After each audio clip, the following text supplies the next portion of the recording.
প্রতিদিন cartoon video পেতে চ্যানেলটিকে সাবস্ক্রাইব করুন আর পাশে থাকা বেল বাটনটি বাজিয়ে দিতে ভুলবেন না। ধন্যবাদ।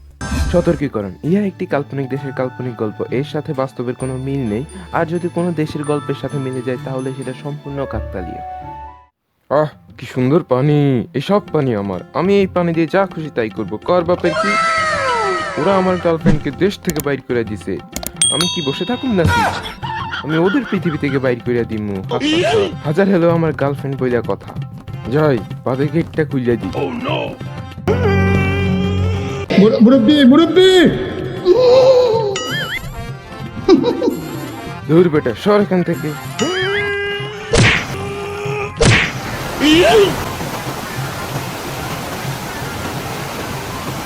এই বাঁচাও বাঁচাও, ডুবে গেলাম, মরে গেলাম, বাঁচাও ভাই। আর ভয় নেই, আমরা এসে পড়ছি। হে তোমরা, আমরা বন্যার্থীদের জন্য ত্রাণ নিয়ে এসেছি। এই বলেন যে আপনাদের পোশাক আশাক দেখতে তা মনে হয় না। ধুর মিয়া, ত্রাণ দেওয়ার জন্য টাকা তুলুন 30,000, এখান থেকে 10,000 টাকার শপিং করলাম শুধুমাত্র ত্রাণ দেওয়ার জন্য। আর আপনি বললেন আমাদের পোশাক আশাক দেখে তা মনে হয় না? বন্যায় দেখছি আপনার মাথাটাই নষ্ট হয়ে গেছে। এখানে আসতে গাড়ি ভাড়াইতে গেল আরো 10,000। এরপর একটা হোটেলে উঠলাম, সেখানে থাকা খাওয়া বাবদ গেল মাত্র 8,000 টাকা। 30,000 টাকা খরচ করে 3,000 টাকার ত্রাণ নিয়ে আসলাম আমরা তিনজন সেই ঢাকা থেকে।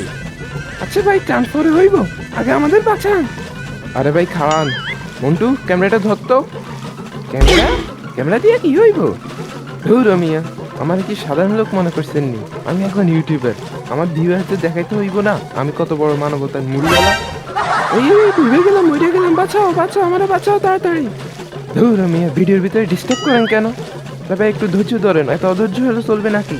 হ্যালো গাইজ, আমি দুইজনকে উদ্ধার করতেছি অনেক কষ্ট করে। এখানে আমি প্রায় ডুবি অবস্থা। আপনারা সবাই ভিডিওটি সম্পূর্ণ দেখবেন এবং লাইক সাবস্ক্রাইব করবেন। কই ভাই, হাতটা দেন।